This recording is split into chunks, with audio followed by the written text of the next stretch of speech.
जिस एफआईआर का जिक्र अब सामने आया, आपको जरा बता देते हैं एफआईआर में बड़ी बातें क्या कही गई हैं। स्वाति मालीवाल की तरफ से जो कहा गया है कि मैं 9 बजे केजरीवाल से मिलने गई थी। आगे वो कहती हैं एफआईआर में जो बयान दर्ज हुआ है, मुझे बताया गया कि सीएम यानी मुख्यमंत्री अरविंद केजरीवाल घर पर मौजूद हैं, मैं ड्राइंग रूम में इंतजार कर रही थी। स्वाति अपने बयान में ये कहती हैं कि सीएम के पीए विभव कमरे में आए, ड्राइंग रूम में आए, वो ये ऐसा बता रही हैं।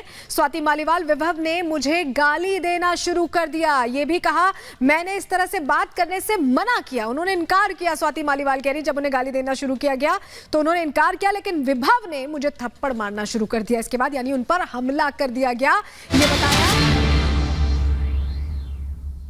Once again.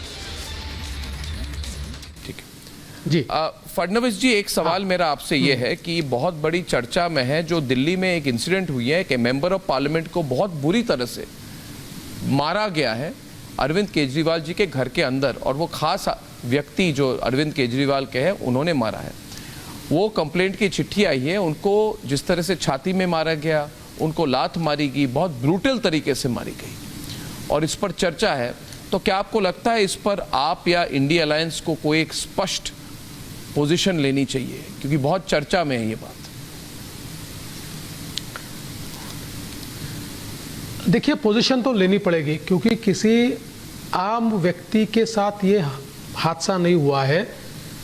आप पार्टी के मेंबर ऑफ पार्लियामेंट के साथ, और वो भी मेंबर ऑफ पार्लियामेंट जो एक महिला है, उसके साथ इस प्रकार का दुर्व्यवहार होना, और वो भी मुख्यमंत्री जी के निवास स्थान पर, जिस निवास स्थान पर जहां तक मेरी जानकारी है मुख्यमंत्री जी निवास स्थान पर होते समय जी इस प्रकार की घटना, और जो घटना कर रहा है वो सबसे क्लोज कॉन्फिडेंट है, उनका व्यक्ति है जी, वो व्यक्ति इस प्रकार से हमला करता है, तो ये सारी चीजें एक बहुत बड़े कंसर्न को तैयार कर रही है।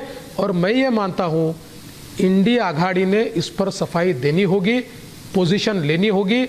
हम बहुत बड़ी बड़ी बात करेंगे, लेकिन अपने घर में जो हो रहा है उस पर चुप्पी साधेंगे, इस प्रकार का डबल स्टैंडर्ड्स नहीं चलेगा। Well, while that was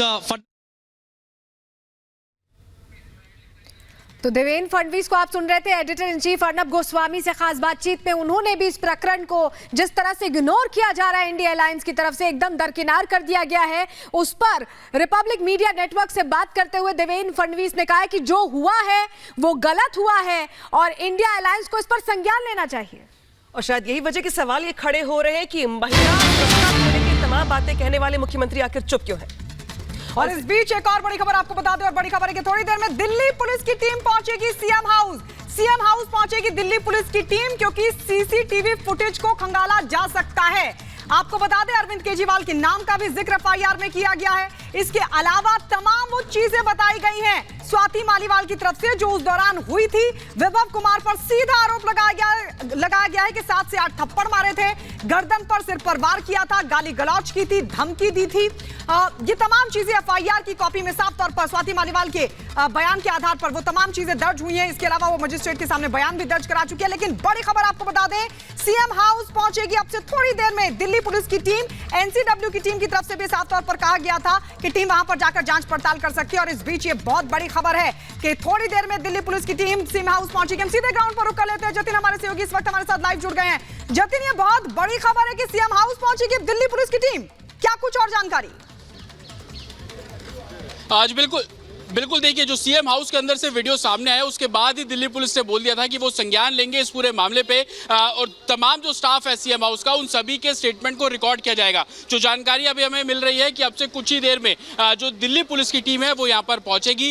crime team भी दिल्ली पुलिस के साथ यहाँ पर पहुंच सकती है, क्योंकि जो क्राइम ऑफ स्पॉट है वो ड्राइंग रूम है जहाँ पर महिला सांसद के साथ पिटाई जो है वो की गई है। दिल्ली पुलिस जब यहाँ पर पहुंचेगी तो उस ड्राइंग रूम तक जाएगी जहाँ पर ये पूरा इंसिडेंट हुआ। साथ ही सीएम हाउस में जो सीसीटीवी कैमरे कैमरे लगे हैं उन सभी को एग्जामिन किया जाएगा। मैं आपको तस्वीरें दिखाऊं कि सीएम सिक्योरिटी अभी यहाँ पर मौजूद है और सीएम हाउस के आउटर में जो लोकल पुलिस तैनात रहती है वो लगातार यहाँ पर है और हलचल जिस तरीके से बढ़ी है ये बोला जा रहा है कि अब से कुछ ही देर में जो दिल्ली पुलिस की टीम है वो सीएम हाउस पहुंचेगी और यहाँ पर तमाम एविडेंस कलेक्ट करने का जो काम है वो अब किया जाएगा। अभी तक दिल्ली पुलिस इसलिए सीएम हाउस नहीं आई थी क्योंकि उनके पास कोई लिखित शिकायत नहीं थी। जब लिखित शिकायत नहीं थी तो किसी भी तरीके की एफआईआर नहीं की गई थी, लेकिन कल शाम को 4.5 घंटे स्वाति मालीवाल ने जो लिखित शिकायत 2.5 पन्ने की थी उसी को आधार बनाकर एफआईआर दर्ज की गई और आज 30,000 कोर्ट में सवाल मैं जोड़ना चाहूंगी। एफआईआर दर्ज हो गई है, आप बता रहे हैं दिल्ली पुलिस पहुंचेगी। स्वाति मालीवाल ने एक्स पर पोस्ट भी किया है सोशल मीडिया पे कि एक राजनीतिक हिटमैन है जो हर तरह से कोशिश कर रहा है। इशारा किस ओर है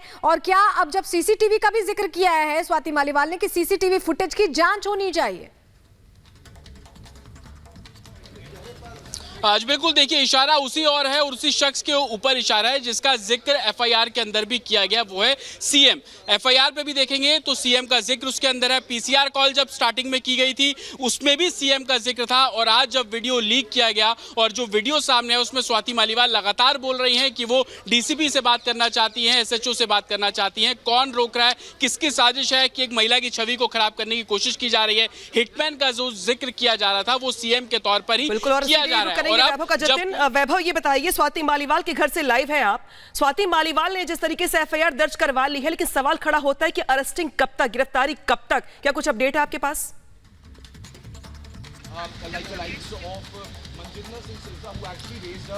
बिल्कुल देखिए, विभो की तलाश की अगर बात करें तो दिल्ली पुलिस की तमाम टीमें जो हैं वो विभो की उस वक्त तलाश में लगी हुई हैं क्योंकि विभो इस पूरे मामले में मुख्य आरोपी जो है और स्वाति मालीवाल ने साफ तौर पर जो एफआईआर दर्ज करवाई है और एफआईआर से पहले जो बयान हुए हैं उसमें भी बिल्कुल स्पष्ट नाम विभो कुमार का है और बताया भी कैसे वो ड्राइंग रूम के अंदर दाखिल होती हैं और ड्राइंग रूम के अंदर दाखिल होने के बाद उनसे जो है वो मारपीट का सिलसिला शुरू हो जाता है। लेकिन आज जो स्वाति मालीवाल ने ट्वीट किया है और एक शब्द का जिक्र किया है और ये कहा है कि राजनीतिक हिटमैन के इशारे पर ये सारी चीजें हो रही हैं।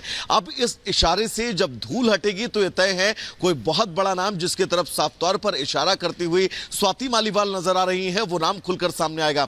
एफआईआर में स्वाति मालीवाल ने इस बात का भी जिक्र किया है कि अरविंद केजरीवाल की मौजूदगी उस वक्त मुख्यमंत्री हाउस में थी। उस वक्त मुख्यमंत्री खुद अपने घर में मौजूद थे, वो मुख्यमंत्री से ही मिलने के लिए गई थी और मुख्यमंत्री से मिलने के लिए ही प्रोटोकॉल के तहत उन्हें ड्राइंग रूम में ले जाए गए और इंतजार वो मुख्यमंत्री अरविंद केजरीवाल का कर रही थी। लेकिन इसी बीच उनके पीए वहां पर दाखिल होते हैं और बिना किसी बात के उनके ऊपर हमलावर हो जाते हैं। इस हमले के पीछे की मंशा क्या थी, क्योंकि एफआईआर के अंदर एक और शब्द में मेंशन करना चाहूंगा जिस बात का जिक्र एफआईआर में भी है और स्वाति मालीवाल ने कहा है कि कोई बाहरी होता तो शायद उन्हें इतनी तकलीफ ना होती, लेकिन जिस शख्स को वो इतने सालों से जानती हैं वो शख्स उनके साथ इस तरह का सलूक करेगा ये कहीं ना कहीं से उनके लिए हैरानी वाला था और इस तरह के सलूक के बाद वो कहीं ना कहीं से मेंटली भी बहुत ज्यादा परेशान हो गई थी। अब इस पूरे मामले में राजनीतिक हिटमैन कौन है, क्या अरविंद केजरीवाल की तरफ इशारा अब स्वाति मालीवाल ने बिल्कुल साफ तौर पर और खुले तौर पर कर दिया है तो दूसरी तरफ विभो की बिल्कुल वैभव, क्योंकि उनके इस पोस्ट से तो यही लग रहा है कि वो सीधे अरविंद केजरीवाल को टारगेट कर रही है। वो ये भी कह रही है ऐसे वीडियो कौन बनाता है, करना है तो पूरा वीडियो आप जारी कीजिए। हम आपके पास लौटेंगे। अंजलि भी हमारे साथ लगातार बनी हुई। अंजलि, विभव के घर के बाहर मौजूद हैं। अंजलि, विभव है कहां? ये लगातार बड़ा सवाल बना हुआ है क्योंकि उधर दिल्ली पुलिस की टीम थोड़ी देर में अरविंद केजरीवाल के घर पहुंचने वाली है।